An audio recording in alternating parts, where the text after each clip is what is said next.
बहुत साल पहले की बात है। लक्ष्मी नगर में एक बहुत बड़ा जंगल हुआ करता था। उस जंगल में शेर खान नाम का एक शेर रहता था। वह जंगल का राजा था।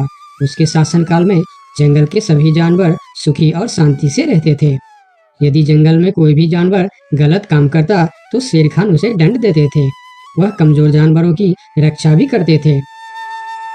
एक दिन शेर खान अपने गुफा के सामने बैठे थे। तभी उसका दोस्त भालू उसके पास आया। फिर दोनों दोस्त मिलकर जंगल और जंगल के जानवरों के बारे में आलोचना करने लगे। मैं इस जंगल का सबसे शक्तिशाली जानवर हूँ। मेरे सामने जंगल का कोई भी जानवर टिक नहीं सकता।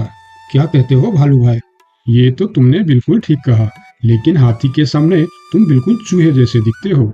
क्या ठीक कहा ना मैंने शेर खान? भालू की बात सुनकर शेर खान बहुत क्रोधित हो गए। भालू, तुम्हारी हिम्मत कैसे हुई मेरे बारे में इस तरह की बातें करने की? तुम्हें पता है तुम किसके सामने बात कर रहे हो? मैं इस जंगल का राजा हूँ। तुम मेरे दोस्त हो, इसीलिए तुम्हारे साथ मैं थोड़ा मजाक कर रहा था। तुम मेरे बात का बुरा मत मानना शेर खान। शेर खान नहीं, महाराज कहो महाराज। मैं इस जंगल का राजा हूँ, इसीलिए बाकी जानवरों की तरह तुम भी मुझे आज से महाराज कह के ही बुलाओगे। लेकिन शेर खान, हम दोनों दोस्त हैं, फिर भी तुम ऐसे क्यों बातें कर रहे हो? दोस्त है नहीं, दोस्त थे। आज से हमारी दोस्ती खत्म। आज के बाद मैं तुमसे कभी बात नहीं करूंगा। दोस्त कहकर मेरे सामने कभी मत आना। चले जाओ यहाँ से। अपने दोस्त का इस व्यवहार से भालू बहुत दुखी हुआ और वह वहां से चला गया। उसी जंगल में गोलू नाम का एक बंदर भी रहता था। वह दूसरों की चीज चुरा कर भाग जाता था।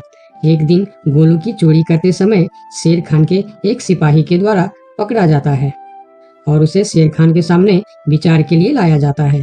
गोलू को देखकर शेर खान कहते हैं, गोलू, तुम्हारी चोरी की किस्से जंगल के दूर दूर तक मशहूर है। तुम जानवरों के घर में ही नहीं बल्कि मेरे दरबार में भी बहुत चीज चोरी की है। इसीलिए मैं तुम्हें पहाड़ से गिराकर मारने की सजा घोषित करता हूँ। आज से ठीक 2 महीना बाद तुम्हें पहाड़ से गिराकर मार दिया जाएगा। अपनी मौत की सजा सुनकर गोलू बहुत रोने लगा और बोला, महाराज, मैं अब कभी चोरी नहीं करूंगा। मुझे माफ कर दीजिए महाराज। मेरे घर में छोटे छोटे बच्चे हैं, मुझे छोड़ दीजिए महाराज। लेकिन शेर खान ने उसकी फरियाद नहीं सुना।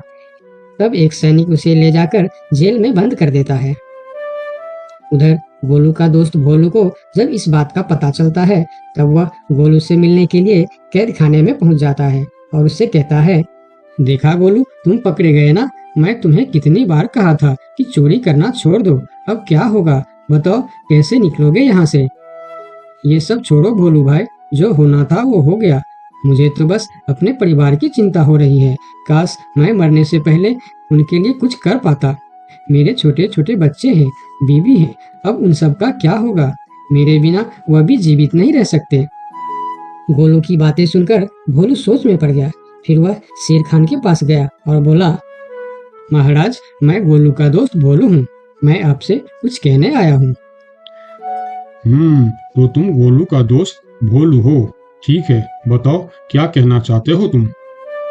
महाराज, मैं चाहता हूँ कि आप गोलू को कुछ दिन के लिए उसके परिवार के पास जाने दें, ताकि वह मरने से पहले अपने परिवार के लिए कुछ इंतजाम कर सके।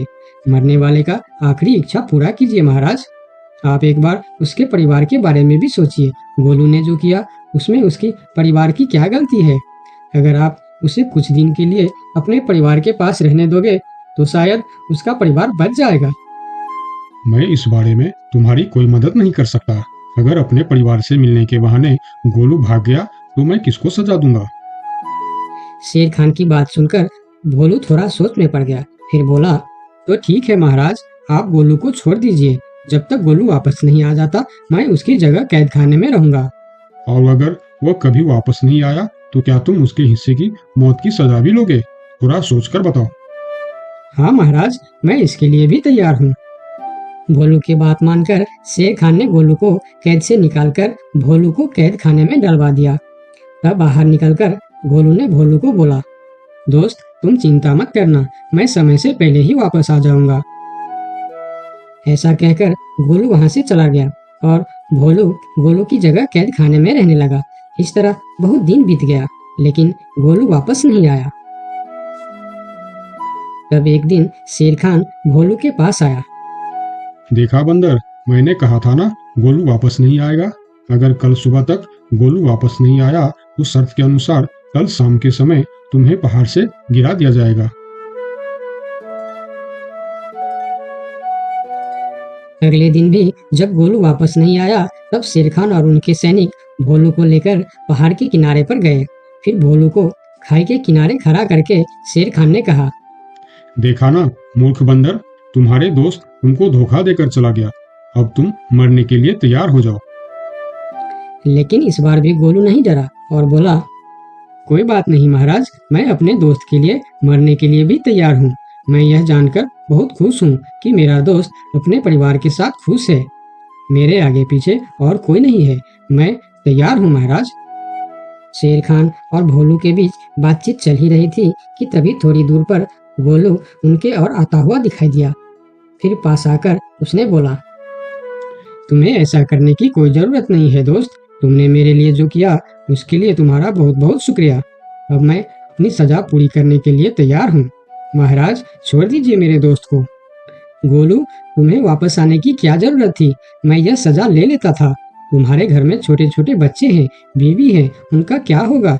मेरे परिवार में मेरे अलावा और कोई नहीं है। इसीलिए यदि मैं मर भी जाऊं तो मेरे लिए किसी को कोई दुख नहीं होगी।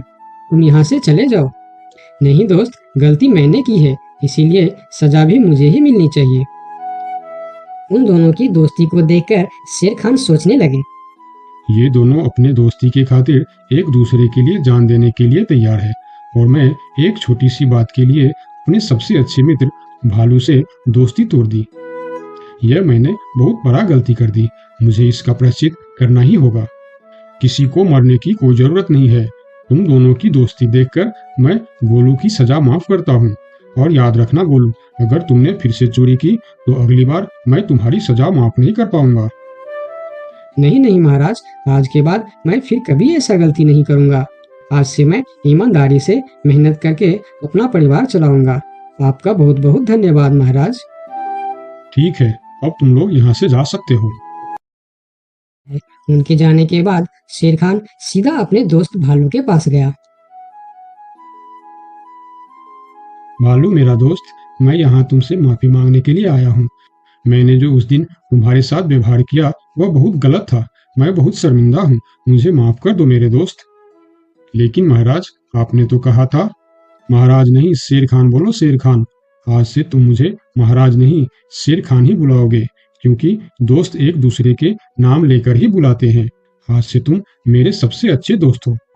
गोलू और भोलू की दोस्ती देखकर शेर खान को अपनी गलती का एहसास हुआ और उसने भालू से माफी मांगी और दोनों फिर से दोस्त बन गए।